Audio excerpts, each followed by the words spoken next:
और अब दूसरी बड़ी खबर का रुख करते हैं सुशांत सुसाइड केस, जिसमें लगातार नए बयान, नए विवाद इस मामले को उलझाते जा रहे हैं।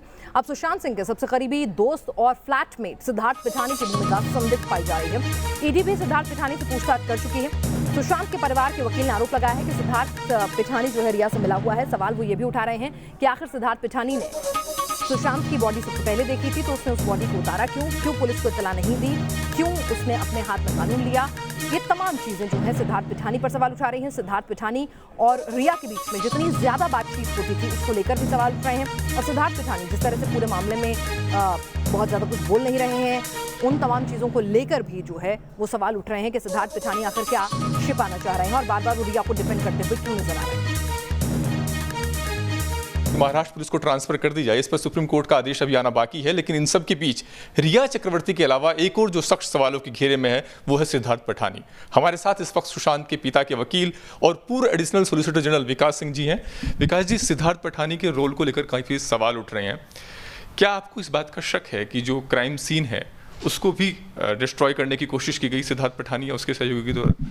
देखिए, अब जिस तरह से मामला सामने आ रहा है, पहले तो हमने इसको सिर्फ अबेटमेंट तो सुसाइड किया था, लेकिन जिस तरह से सिद्धार्थ पिठानिया ने पलटी मारी है परिवार के साथ, पहले तो समझा रहा था कि हम परिवार के साथ हैं और रिया ख़राब है और रिया कैसे सुशांत के लाइफ में प्रॉब्लम करती थी, लेकिन जैसे एफआईआर दर्ज हुआ वैसे पलट मार के उधर चला गया और उसने फिर वो ईमेल भेज दिया रिया को और रिया ने उस ईमेल को इस्तेमाल किया है सुप्रीम कोर्ट के प्रोसीडिंग में।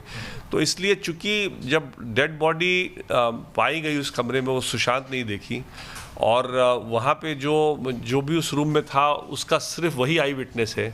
बॉडी को उसने उतार के लेटा दिया, किसी ने हैंग करते सुशांत को नहीं देखा, उसने एक फ़ोटो तक नहीं खींचा हैंग करते हुए।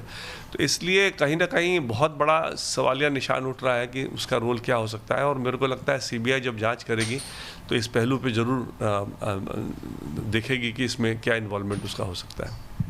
जो चाबी खोलने वाले जिसको बुलाया गया, जिसने ताला खोला, कहा जा रहा है कि उसकी मौजूदगी में सुशांत की डेड बॉडी को नहीं उतारा गया, वो अंदर था नहीं। वॉचमैन को पहले उसने कहा कि वॉचमैन को भी उसने इन्फॉर्म किया, लेकिन वॉचमैन का भी बयान आया है कि उसे कुछ बताया नहीं गया। तो ये जो चीज़ें हैं, क्या आपको लगता है कि कहीं ना कहीं शक के दायरे में है सारी चीज़ें, सवाल खड़े कर रही हैं? देखिए, जो चाबी बनाने वाला था वो आया तो उसको बाहर भेज दिया गया और उसके सामने नहीं खोला गया। अगर बहुत अर्जेंसी थी तो उसके सामने खोलते। हालांकि ये सब बातें मैं मीडिया में जो आ रहा है उसी के बेसिस पे बोल रहा हूँ। मैं कोई गवाही वगैरह में मेरे को नहीं मालूम क्या गवाही अभी चल रही है इस मामले में या क्या किसने क्या एविडेंस दिया है। आप ही लोग को सुन के जो बातें आ रही मैं उसी पे बोल रहा हूँ। तो चाबी वाले को वापस भेज दिया। फिर जो बात मेरे को मालूम है कि उसकी बहन 10 मिनट दूर थी वहाँ से, उसका वेट नहीं किया। चलो रूम खोल दिया जल्दीबाजी में, लेकिन जल्दीबाजी में खोलने के बाद जब वो देखा कि वो उनकी मौत हो चुकी है, वो लटके हुए हैं, तो कम से कम बहन को देख लेने देते उस हालत में, वो भी नहीं वेट किया।